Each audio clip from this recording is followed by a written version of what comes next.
Hello friends, बहुत बहुत स्वागत है आपका एबीसी एकेडमी पर। फ्रेंड्स, आज आप बौद्ध और जैन धर्म के बारे में 25 महत्वपूर्ण सवाल को देख रहे हो। आज का ये पार्ट थर्ड वीडियो है। इससे पहले मैंने पार्ट 1 और पार्ट 2 अपलोड कर दिया, जिसमें कि 50 सवाल आपका था। आज की क्लास को मिला के लगभग 75 प्लस क्वेश्चन आप अच्छे से समझ जाओगे, आपको पता होगा और आपका बौद्ध और जैन धर्म पे बहुत अच्छे से कमांड हो जाएगा। फ्रेंड्स, मैं बताना चाहूँगा कि मैंने बौद्ध और जैन धर्म को 3 क्लास में बहुत अच्छे से बताया है। बौद्ध धर्म का 2 वीडियो और जैन धर्म का 1 क्लास है, आप उसे अच्छे से देख लीजिए। उसमें बहुत अच्छे से समझाया गया है उनके बारे में, और क्वेश्चन आंसर जो है 75 प्लस जो आप देख चुके हो, यह काफ़ी ज़्यादा इम्पोर्टेंट है। या तो आपके किसी एग्जाम में ये सवाल आ चुका है, या नहीं तो किसी न किसी एग्जाम में आपका आएगा। जैसा कि आपको पता ही है, बौद्ध और जैन धर्म बहुत ज़्यादा इजी टॉपिक है, मगर उतना ही ज़्यादा कन्फ्यूजन क्रिएट करने वाला है। जब आपको बौद्ध धर्म से सवाल दिया जाएगा और पता होगा कि ये बौद्ध धर्म का है, तो शायद आप लगा लोगे सही जवाब उसका। मगर जब दोनों का मिक्स किया हुआ सवाल आपके सामने आए, ऑप्शन में जब दोनों रहेगा, तो फ्रेंड्स मेरा बात मानिए, आप बहुत ज़्यादा कन्फ्यूज करोगे और हो सकता है कि आप 1 नंबर अपना गलत कर दोगे। इसीलिए आज की क्लास को देख लीजिए अच्छे से। और अगर आपने वीडियो अभी तक नहीं देखा है तो मैं लिंक डिस्क्रिप्शन बॉक्स में दूंगा, आप तीनों वीडियो को अच्छे से देखिए।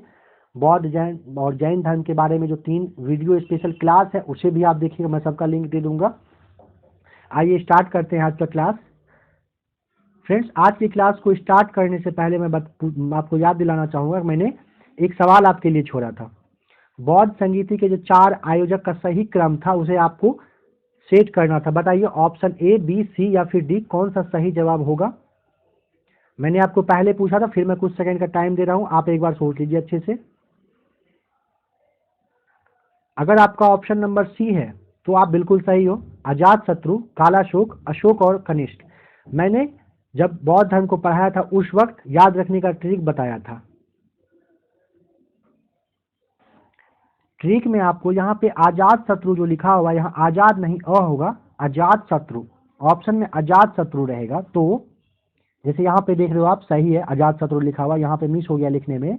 तो ऑप्शन, उसका ट्रिक है अ का अ क, अका अक, अ का अ क, आपका ट्रिक है ये, जो मैंने क्लास में बहुत ही अच्छे से बताया था। तो अजातशत्रु, कालाशोक, अशोक और कनिष्क के शासनकाल में। पहला हुआ था 483 ईसा पूर्व, दूसरा 383, तीसरा हुआ था 255 और जो चौथा था वो ईस्वी की प्रथम शताब्दी। अगर जगह की बात की जाए तो पहला था राजगिरी, वैशाली, पाटलिपुत्र और कुंडलवन में हुआ था। अगर इस सवाल पे आपका कमांड हो जाता है तो मेरा भरोसा करिए कि ये बहुत ज़्यादा कंफ्यूज करने वाला ये क्वेश्चन रहता है, इसे आप अच्छे से देखिएगा। आइए स्टार्ट करते हैं आज का क्लास। सबसे पहले आपको मैच करना है इन दोनों को, कौन सा ऑप्शन सही होगा आपको देखना है। आप वीडियो को रोक लीजिए, अच्छे से समझ लीजिए, फिर अपना जवाब जो होगा वो सोचिएगा और आप फिर मिलाइएगा। देखिए, महाभिनिष्क्रमण जो है वो गृह त्याग की ही घटना थी, बिल्कुल ये सही है। संबोधि जो है वो ज्ञान प्राप्ति जब हुआ था, महात्मा बुद्ध को जब ज्ञान प्राप्ति हुआ था, कहाँ पर हुआ था? निरंजना नदी के तट पर। कब? जब वे 6 साल का कठिन तपस्या किए थे, 35 वर्ष की आयु में। वैशाख की पूर्णिमा की वो रात थी, निरंजना यानी फल्गु नदी के किनारे, और पीपल के पेड़ के नीचे जब ज्ञान प्राप्ति हुआ था, तो उसे ही संबोधि वृक्ष भी कहा जाता है, जिस जहाँ पर ज्ञान की प्राप्ति हुई। धर्म चक्र परिवर्तन का मतलब होता है कि जब उन्होंने सारनाथ में अपना प्रथम उपदेश दिया था, उसे ही धर्म चक्र परिवर्तन बौद्ध धर्म में कहा गया है।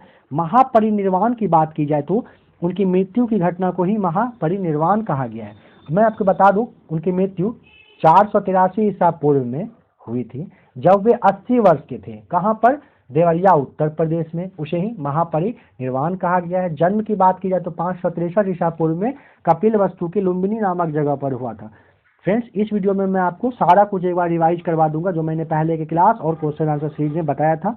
अप्रॉक्स 15 मिनट के आसपास का ये वीडियो होगा। आपको बहुत कुछ इसमें मैं बताने वाला हूँ, ध्यान से आप सुनिएगा। 52 नंबर क्वेश्चन, महात्मा बुद्ध किस क्षत्रिय कुल के थे? आपको बताना है कि महात्मा बुद्ध जो है वो किस कुल के थे, आपको बताना है। ऑप्शन नंबर डी बिल्कुल सही जवाब हो जाएगा, शाक्य। शाक्य गण के मुखिया थे उनके पिताजी, आपको याद होगा बिल्कुल, जब मैंने उसे क्लास कराया था तो बताया था कि वो शाक्य गण के मुखिया थे। महाविभास शास्त्र के रचयिता हैं, बताइए महाविभास शास्त्र के रचनाकार कौन है? ऑप्शन नंबर ए सही जवाब होगा वसुमित्र। वसुमित्र ही महाविभास शास्त्र के रचनाकार हैं। जिस सवाल का जवाब आपको नहीं पता होगा आप स्क्रीनशॉट ले लीजिएगा, इसीलिए मैं टिक करके छोड़ दे रहा हूं कि आप स्क्रीनशॉट एक बार ले लिया करिएगा। देखिए नेक्स्ट क्वेश्चन कहता है कि भारत से उत्तर की ओर के देशों में बौद्ध धर्म का जिस संप्रदाय का प्रचलन हुआ उसका नाम आपको बताना है। इससे पिछले वाले जो वीडियो है, जो 25 से 50 नंबर तक का जो क्वेश्चन वाला सीरीज था पार्ट 2, उसमें मैंने आपको बताया था कि भारत से उत्तर नहीं दक्षिण के देशों में जो बौद्ध धर्म का प्रचलन हुआ था वो किसने किया था? दक्षिण के देशों में। इस वाले सवाल में है कि उत्तर के देशों में, आपको बताना है। ऑप्शन नंबर बी बिल्कुल सही जवाब है, महायान। महायान शाखा जो है वो भारत के उत्तर के देशों में जो है वो प्रचलित हुआ था। आइए मैं आपको वो वाला सवाल एक बार दिखा दूं। देखिए यहाँ पे आप देखिए, भारत से दक्षिण की ओर के देशों में बौद्ध धर्म का जो वो था प्रचलन हुआ था, वहां पर जो प्रचार प्रसार हुआ था वो किसने किया था? तो हीनयान ने किया था। ऑप्शन यहाँ पे आप देख रहे हो, किसने, कौन किसने किया था? हीनयान ने किया था। और अभी जो आप यहाँ पर देख रहे हो हीनयान जो वो शाखा है उनका वो प्रचलन हुआ था। और यहाँ पे अभी आप देख रहे हो कि महायान संप्रदाय जो है वो प्रचलित हुआ था उत्तर के देशों की ओर। ये कंफ्यूजन करने वाला सवाल था। 55, वह बौद्ध साहित्य जो बुद्ध के विभिन्न जन्मों की कथाओं के विषय में है वह क्या कहलाता है? ऑप्शन नंबर डी बिल्कुल सही है, जातक कथाएं आपको पता होगा। बौद्ध साहित्य है जो बुद्ध के जीवन के विभिन्न कथाओं के विषय में हमें बताता है। फ्रेंड्स मैं एक सवाल अभी आपके लिए लाया हूं, एक सवाल आपके लिए मैं छोड़ूंगा, आपको उसका जवाब देना है। 56 नंबर, गौतम बुद्ध का गुरु कौन था? अलार कलाम। प्रथम गुरु उनके अलार कलाम थे और दूसरे रुद्रक राम पुत्र थे। मैंने आपको उसे याद रखने का ट्रिक भी बताया था। अलार कलाम को आपको कलाम साहब से याद रखना है और रुद्रक राम पुत्र को आपको राम से याद रखना है। राम भगवान थे ये, उनसे आपको रिलेट करके रखना है कि उनके दूसरे गुरु थे वे। 57 नंबर, वासुदेव कृष्ण की पूजा सर्वप्रथम किसने प्रारंभ की? आपको बताना है कि वासुदेव कृष्ण की पूजा सबसे पहले किसने स्टार्ट किया था? सातवतों ने। ऑप्शन नंबर ए बिल्कुल सही जवाब है, सातवतों ने वासुदेव कृष्ण की पूजा सबसे पहले प्रारंभ की थी। 58 नंबर देखिए, गौतम बुद्ध ने अपनी मृत्यु के उपरांत, ध्यान से आपको देखना है, गौतम बुद्ध ने अपनी मृत्यु के उपरांत बौद्ध संघ के नेतृत्व के लिए किसे नामित किया था? मतलब किसे चुना था बौद्ध संघ के अध्यक्ष के रूप में?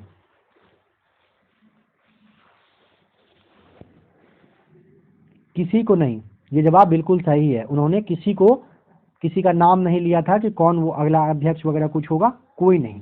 तो ऑप्शन नंबर डी बिल्कुल सही जवाब होगा।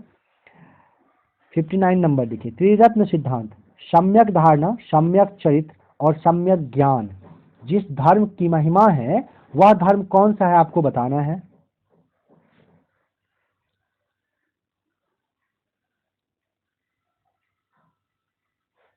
ऑप्शन नंबर सी बिल्कुल सही है, जैन धर्म। जैन धर्म का ही है सम्यक धारणा, सम्यक चरित्र और सम्यक ज्ञान। ध्यान रखना है आपको इस बात का। नेक्स्ट क्वेश्चन है, भागवत संप्रदाय के विकास में किसका योगदान सबसे ज्यादा रहा? भागवत संप्रदाय में ऑप्शन नंबर बी सही है, हिंद यूनानी। हिंद और यूनानी ने ही भागवत संप्रदाय के विकास में काफी रोल अच्छा अदा किया था। 61 नंबर क्वेश्चन है, आजीवक संप्रदाय के संस्थापक कौन थे? बताइए आजीवक संप्रदाय के संस्थापक का नाम।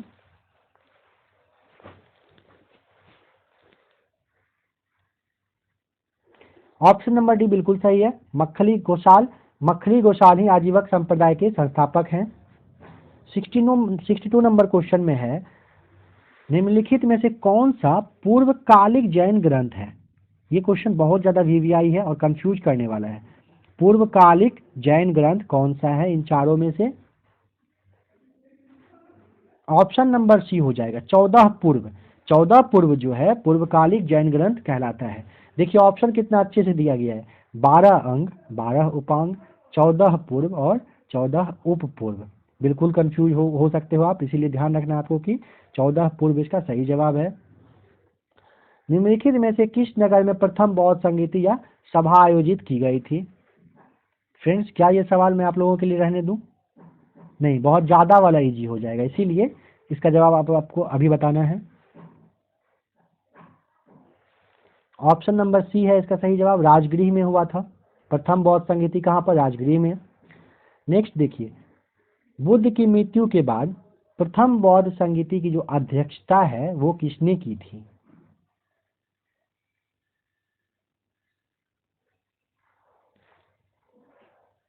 महाकश्यप बिल्कुल सही जवाब है, महाकश्यप ने की थी। ऑप्शन नंबर ए बिल्कुल सही है। दूसरा का नाम क्या था? कालाशोक, तीसरा अशोक और चौथा कनिष्क। मैंने बहुत बार बताया है, अगर आपने अभी तक याद नहीं किया तो अब आप आके अपना समझिएगा आपको क्या करना है क्या नहीं करना है। निम्नलिखित में से बुद्ध के जीवन काल में ही, हाँ फ्रेंड्स ये सवाल आपके लिए रखना चाहता हूँ। देखिए कह रहा है कि निम्नलिखित में से बुद्ध के जीवन काल में ही संघ प्रमुख होना चाहता था, वह कौन था? देवदत्त, महाकश्यप, उपाली या फिर आनंद? इन चारों में से वो उस इंसान का आपको नाम बताना है जो बुद्ध के जीवन काल में ही संघ प्रमुख होना चाहता था। 66 नंबर क्वेश्चन है, हेलियोडोरस का बेश नगर जो है अभिलेख वह किससे संदर्भित है? आपको बताना है। ऑप्शन नंबर डी बिल्कुल सही हो जाएगा, केवल वासुदेव से वो संदर्भित है। कौन सा? हेलियोडोरस का बेश नगर। 67 नंबर कहता है, निम्नलिखित में से किस ग्रंथ में सर्वप्रथम देवकी के पुत्र कृष्ण का वर्णन किया गया है?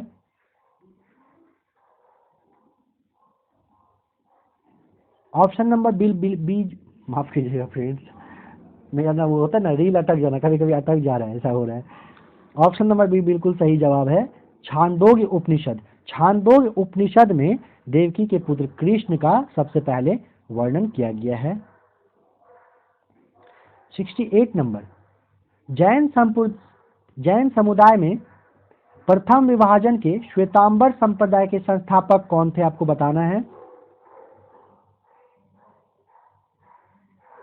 स्थूलभद्र सही जवाब है, ऑप्शन नंबर ए। मैंने आपको बताया था श्वेतांबर संप्रदाय को याद रखने का ट्रिक, 100 से श्वेतांबर और 100 से ही स्थूलभद्र दोनों लिखाता है, आप देख पा रहे हो। ठीक है, आप इस दोनों को रिलेट कर लीजिएगा। और देखिए श्वेतांबर के अलावा एक था दिगंबर, दिगंबर का था भद्रबाहु, दिगंबर में द, भद्रबाहु में भ, दोनों अलग है। श्वेतांबर का स और स्थूलभद्र का स बिल्कुल मिलता जुलता है, आपको याद रखना है। 69 नंबर कह रहा है, निम्नलिखित में से कौन सा स्थान पार्श्वनाथ से संबंध होने के कारण जैन सिद्ध क्षेत्र माना जाता है? सम्मेद शिखर बिल्कुल सही जवाब है, ऑप्शन नंबर सी, सम्मेद शिखर सही जवाब है।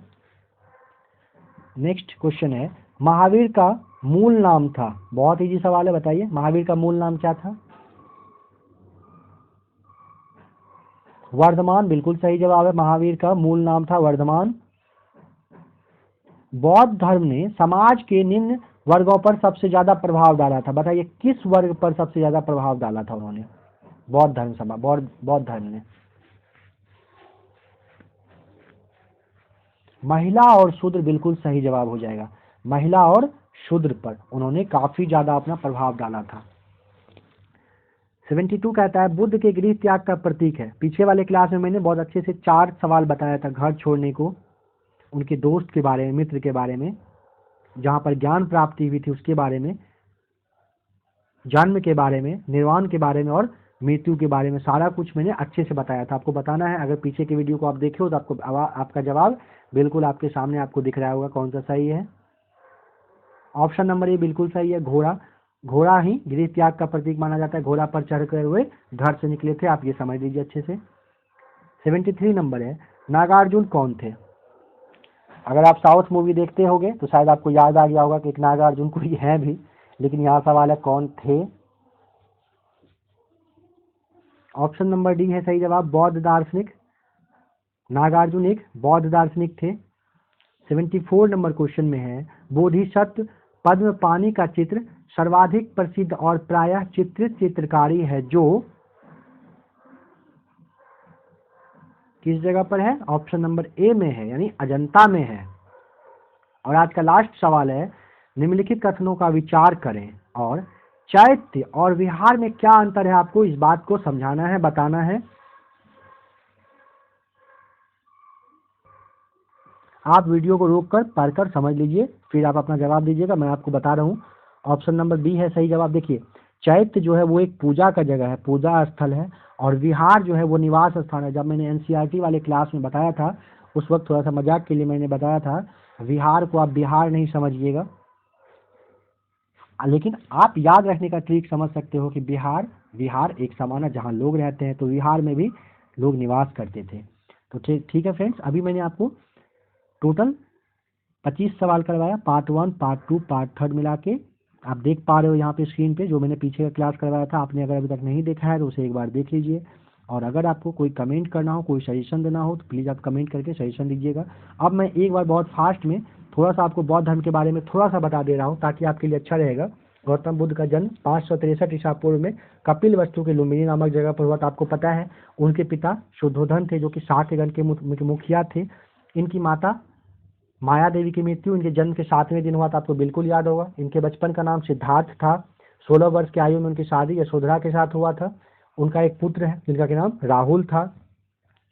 उन्होंने 4 सीन को देखा था, पहला बूढ़ा व्यक्ति, दूसरा एक बीमार व्यक्ति, तीसरा एक शव, चौथा एक सन्यासी को देखा था। 29 वर्ष की आयु में उन्होंने घर को छोड़ दिया था।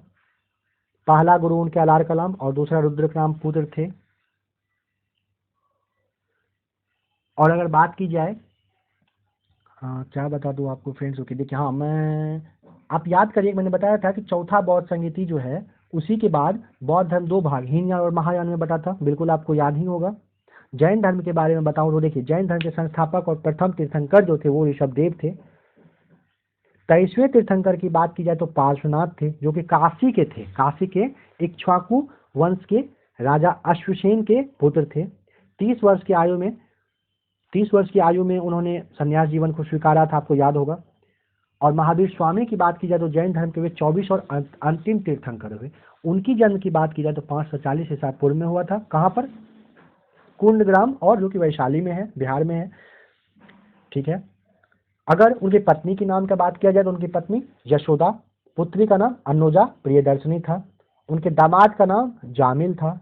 महावीर के अनुयायियों को मूलतः जो है वो क्या कहा जाता था? निग्रंथ कहा जाता था। महावीर ने अपना उपदेश था वो अर्धमागधी भाषा में दिए थे, प्राकृत भाषा में दिए थे, और वे 12 वर्ष तक कठिन तपस्या किए थे। उसके बाद जिरिम्भिक के समीप जो है एक नदी है जिसका के नाम था त्रिजुपालिका है, वहां पर साल वृक्ष के नीचे तपस्या करते हुए उनको ज्ञान की प्राप्ति हुई थी। अगर उनके बारे में बताऊं तो ज्ञान प्राप्त होने के बाद महावीर को जीन, जिसका कि मतलब था विजेता, अरहत मतलब पूज, और निग्रंथ मतलब बंधनहीन कहलाए। क्या कहलाए थे? बंधनहीन कहलाए थे। प्रथम जैन भिक्षुणी की बात की जाए तो नरेश दधिवाहन की पुत्री चंपा थी। महावीर ने अपने शिष्यों को 11 ग्रंथों में बांटा था। अब एक दो चीज और बता रहा हूँ जो बहुत ज्यादा जरूरी का है, कि सबसे पहले प्रथम जो एक बौद्ध संगीति माफ कीजिएगा, दो जैन संगीति हुई थी। एक 300 ईसा पूर्व में, दूसरा 6ठी शताब्दी में।